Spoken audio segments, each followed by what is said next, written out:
국민의당과의 합당 문제가 다소 공전하고 있습니다. 언론에 보도된 것처럼 우리 당은 국민의당과의 합당을 꾸준히 추진하고자 합니다. 안철수 대표와 저는 범야권 단일 후보를 만들어서 문재인 정권을 심판해야 한다는 생각에 있어서는 역시나 대동소이한 생각을 가지고 있습니다. 안철수 대표께서는 협상의 열기가 다 식기 전에 당 대표 간 합당 협상에 응해 주십시오.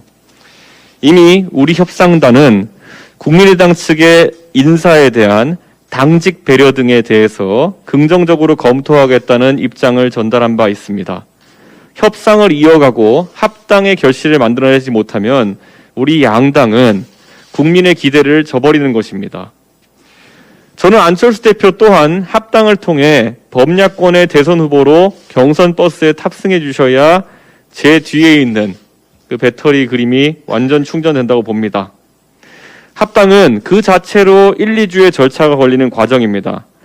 합당을 완결하고 안철수 대표님을 버스에 모시려면 다음 주 중으로는 대표 간 회담을 통해서 저희 간의 이견이 조율되어야 합니다. 하루속히 국민의당의 구성원들의 입장을 모아서 대표 간 협상을 통해 우리 중도 보수 진영의 국민들을 실망시키는 일이 없도록 저희도 노력하고 국민의당도 노력해야 된다는 말씀을 드리겠습니다. 그리고 민주당 경선 과정에서 상당히 이재명 지사가 곤란의 지점에 빠지자마자 바로 저의 언론법에 대한 입장을 노무현 정신을 제가 언급한 것에 대해서 비판했습니다. 노무현 정신은 이재명 지사가 독점할 수 있는 것도 아니고 어느 누구도 독점할 수 있는 것이 아닙니다.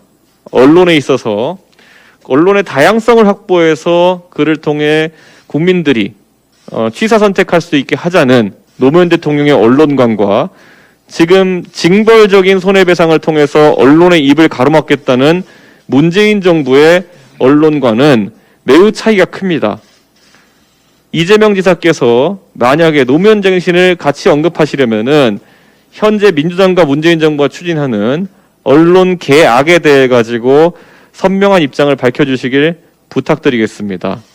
노무현 대통령께서 살아계신다면은 지금의 언론법 개정을 두고 아마 개탄하실 것입니다. 자유는 공정성, 다양성, 자신감 등을 바탕으로 해서 저희가 추구하는 가치입니다. 그런데 지금 민주당 같은 경우에는 조금도 다른 의견이라고 했을 때는 가짜 뉴스라고 몰아붙이고 그것에 대한 징벌적 손해배상을 물리겠다고 합니다. 제가 단도직입적으로 이재명 지사께 묻겠습니다. 지난 서울시장 선거에서 무수한 가짜 뉴스와 마타도어로 국민의 참정권을 침해하려고 했던 그런 언론인이 누굽니까? 지금까지 문재인 정부 하에서 잘 확인되지 않는 무수한 증인을 내세워서 각종 음모론을 부추겼던 방송인이 누구입니까? 그에 대해서 지적을 하십시오. 그 진정성이 있어야지만 지금 가짜뉴스 등 운운하며 언론인들의 입을 막으려고 하는 언론법 개혁에 대해서 일말의 고려라도 국민들이 할 수 있을 것입니다. 본인들의 유리한 편에 서서 가짜뉴스를 퍼뜨렸던 사람들에 대해서는 입도 뻥끗 못하면서 왜 언론의 재갈을 부리려고 합니까? 혹시라도 회피하실까 말씀드리자면은 김어준 씨에 대해서 이재명 지사는 어떻게 평가하는지 입장을 밝히십시오. 안 그러면은 당신은 비겁자입니다.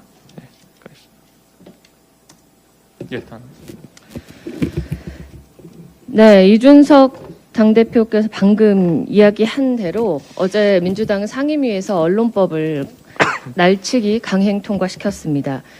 이 점에 대해서 저희는 정부와 집권 여당이 내년 대선용으로 참 많은 것을 숨가쁘게 준비하고 있구나라는 불편한 심경을 감출 수가 없습니다. 여기에 덧붙여 하나 더 이야기하자면 아마 그 남북 직통 연락선이 1년 1개월 만에 복원됐다라는 뉴스를 국민 모두가 보셨을 거고요. 여기에 대해서 외신에서는 조만간 남북 정상회담이 이루어질 것이다라는 보도도 있었습니다.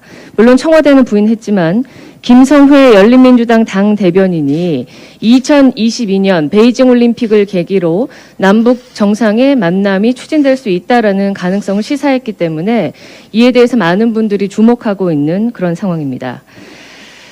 문재인 정부가 그동안 어떤 태도로 북한을 바라봐 왔고 우리 남북 관계를 열어왔는지 많은 국민들이 알고 계십니다.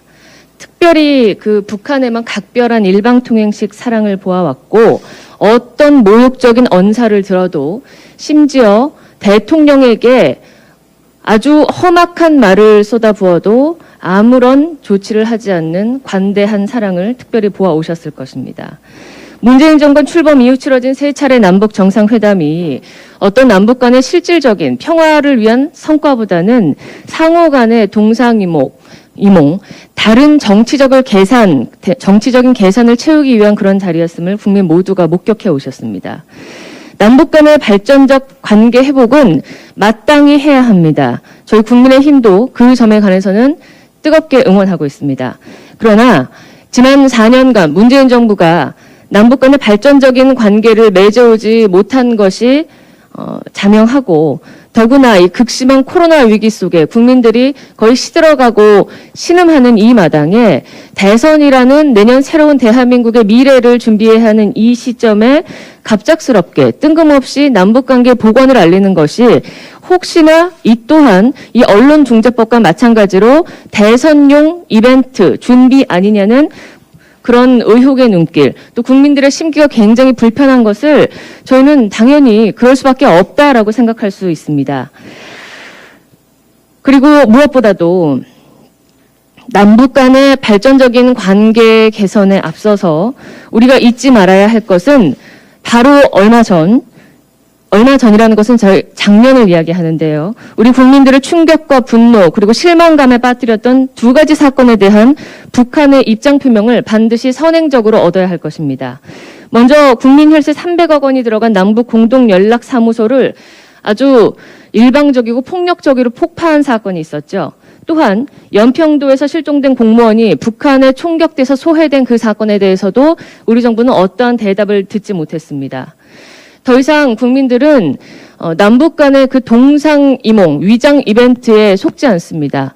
내년에 대선용으로 정부가 어떠한 남북 이벤트를 준비하더라도 국민들께서는 지혜로운 판단을 하실 것입니다. 그래서 정말로 이 나라의 우리 대한민국의 앞으로 평화적인 발전과 어떤 기원을 위해서 정부가 노력하는 것이라면 그 진정성을 보여주기 위해서라도 제가 언급한 앞서 두 가지에 대한 북한의 입장을 선명하게 듣고 그 이후에 대선과 무관하게 아주 그 장기적인 플랜을 국민들 앞에 먼저 선보이는 그러한 정부의 노력이 필요할 것이라고 봅니다. 이 점에 관해서는 저희가 먼저 앞서 나가지 않고 정부의 진정성을 두고 보며 기다리겠습니다.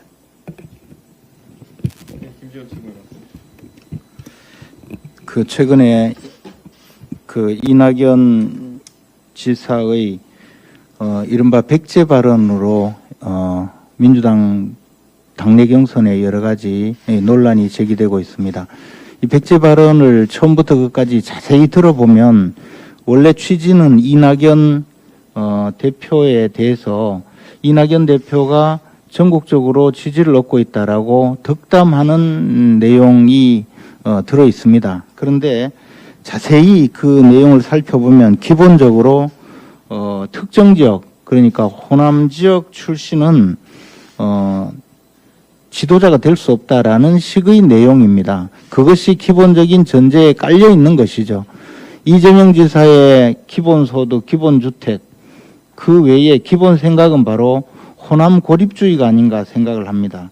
사실 호남인들이 가장 경계하는 것이 이른바 호남 고립주의라고 저는 알고 있습니다. 그리고 그것이 현대 정치에 현대 우리나라 정치사에 가장 가슴 아픈 여러 가지 사건들을 함께 내포하고 있었습니다. 이재명 지사가 바로 백제가 통일한 적이 없다. 백제는 그럴 여력이 없다는 내용으로 이야기함으로써 현대판에 와서 후 삼국 시대를 부활시키고 호남을 비하하는 그런 말씀을 하신 겁니다. 사실 그러면 이재명 지사는 통합을 할 자격이 있는가, 통합을 한 능력이 있는가라는 데 대해서 여전히 의문을 갖고 있습니다. 이재명 지사는 물론 과거 오랜 2000년 전의 신라의 영토에 속했던 지역 출신이고 스스로는 신라인의 후예라고 생각할지는 모르겠습니다. 그러나 신라인의 후예 또는 신라의 영토에 속하고 있는 지역의 주민들은 이재명 지사를 신라인의 후예라거나 또는 그 지역의 대표자로 생각하지 않고 있습니다.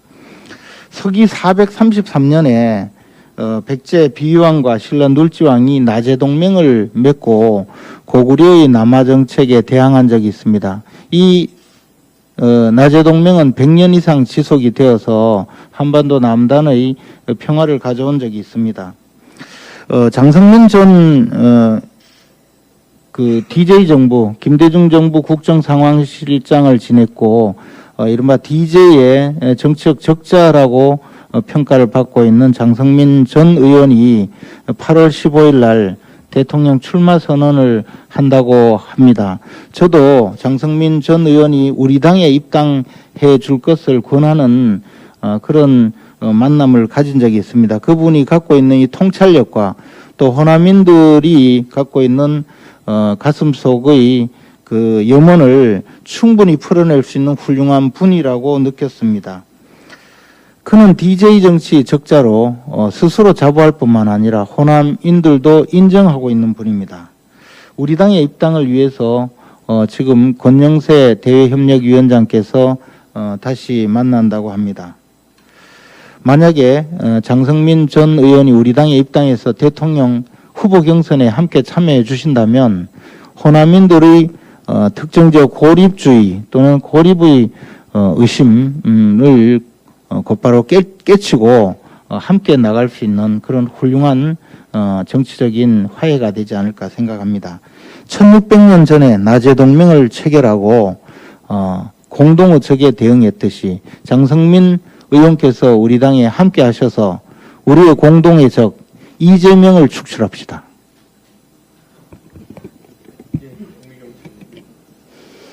그 문재인 정부 하에서 그 검찰 개혁은 검찰 개혁이 아니고 검찰 장악이었다라는 것을 우리가 조국 사태를 통해서 보았고요. 또 사법 개혁이라고 말은 했지만 사법 장악이었고 그 김명수 대법원장을 통해서 우리가 확연히 알았습니다. 이제 민주당이 이제 드디어 언론을 또 장악하기 위한 여러 가지 시도를 지금 시작을 했는데요. 또 그 중에 하나가 뭐냐면 미디어 바우처법이라는 겁니다. 미디어 바우처법, 이제 이것도 이제 통과시키려고 아마 시도를 할 텐데 인기 투표해서 정부 광고를 나눠주겠다는 겁니다. 그럼 결국 특정 세력이 조직적으로 영향력을 행사할 수 있도록, 언론에 영향력을 행사할 수 있도록 도와주겠다는 건데 결국의 결론, 그 효과는 정부의 우호적이고 편향적인 언론사를 도와주겠다는 뜻으로 지금 보여집니다. 이것도 이제 언론 개혁도 아니고 그 언론 장악이죠. 그래서 제가 말씀드리는데 진정한 언론 개혁을 하려면 첫 번째는 진중권 교수가 해체하라고 했던 그 민원연 방송에 개입하지 못하도록 그런 법 만드세요. 두 번째, 방통위나 방심위에 그 황당한 인물들, 특히 정연주 같은 사람, 그런 사람들 그곳에 임명하지 못하도록 하는 법을 만드세요. 세 번째, 국민들께서 이제 다 아시는 문재인 정권의 나팔수 역할을 하고 있는 KBS, MBC 이 두 방송을 민영화시키는 법을 만드세요. 이게 진정한 의미의 언론 개혁입니다. 이상입니다.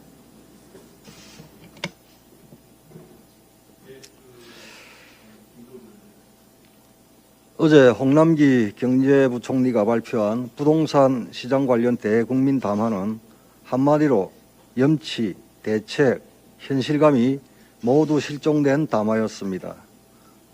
홍남기 경제부총리는 대국민 담화를 통해 현재 부동산 시장이 극심하게 과열된 주범으로 국민의 과도한 기대심리, 투기 수요, 실거래가 띄우기와 같은 불법, 편법 행위를 지목했습니다.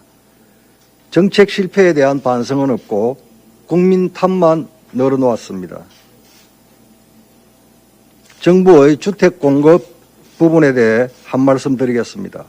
우리 당은 지난 4년간 끊임없이 주택 공급 부족 문제를 지적해 왔습니다. 작년 7월까지만 해도 김현미 전 국토부 장관은 방송과 국회에 출석해 주택 공급이 부족하다고 생각하지 않는다고 했습니다.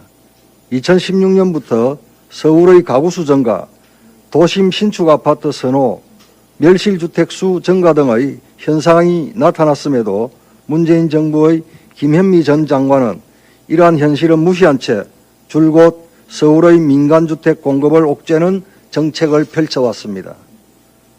그럼에도 홍남기 부총리는 어제 담화에서 정부가 그동안 주택 공급 확대 기조로 정책을 펼쳐왔다고 거짓말까지 하였습니다. 지금의 부동산 사태에 대한 근본 원인은 정부의 정책 실패라는 것을 전 국민이 다 알고 계십니다. 이번 담화에 담겨야 할 것은 국민에 대한 경고와 협박이 아니라 정책 실패에 대한 사과와 해결책이었습니다. 26번에 걸친 부동산 대책이 실패했음에도 불구하고 문재인 정부는 부동산에 대한 인식과 태도를 바꾸지 않고 있어 부동산 시장의 상황은 더욱 악화될 것입니다. 문재인 정부는 지금이라도 현실을 직시하고 부동산 정책 전환에 나서야 합니다. 저희 국민의힘은 국민들의 주거 안정을 위한 현실적인 대책 마련에 최선을 다할 것입니다. 지난 27일 민주당이 언론중재법 개정안을 국회 문화체육관광위원회 법안심사 소위에서 일방 강행 처리했습니다. 더 심각한 것은 법안심사 소위 위원장인 민주당 박정 의원이 개정안을 표결에 붙이면서 위원회 대안을 가결하겠다고 했으나 수정된 위원회 최종 대안은 표결 1시간 뒤에야 공개되었습니다. 즉 존재하지도 않은 유령 대안을 의결한 것입니다. 아무리 일방 처리를 하더라도 최소한 국회법에 정해진 절차는 따라야 하는데 민주당은 이를 철저히 무시했습니다. 이는 민주당이 대선을 앞두고 언론에 재갈을 물려 자신들의 입맛대로 통제하겠다는 검은 속내를 드러낸 것입니다. 따라서 문체위의 법안 소위는 원천무효입니다. 반드시 국회법 절차에 따라 재논의되어야 합니다. 민주당이 야당과의 진정한 협치를 원한다면 입법 독재를 즉각 중단해 주시길 바랍니다. 이상입니다.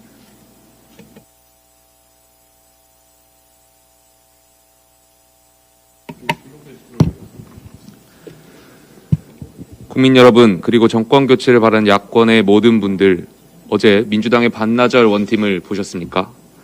선의의 경쟁을 다짐했지만 불과 반나절 만에 원팀이라는 말이 무색할 정도로 토론에서 신경전이 오갔습니다.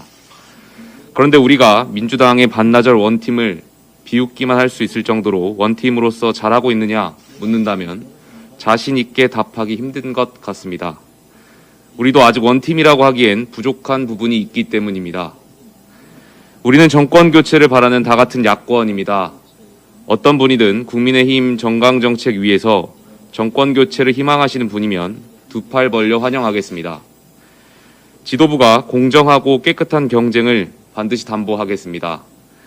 입당 시기를 고민하는 윤석열 전 총장님과 명확한 정치적 방향성을 정하지 못한 김동연 부총리님, 합당에 대한 고민이 많아 보이는 안철수 국민의당 대표님을 비롯해 당 밖에서 정권 교체를 희망하는 모든 분들, 국가와 국민을 위해 다 같이 국민의 힘에서 힘을 모아 주십시오. 이상입니다.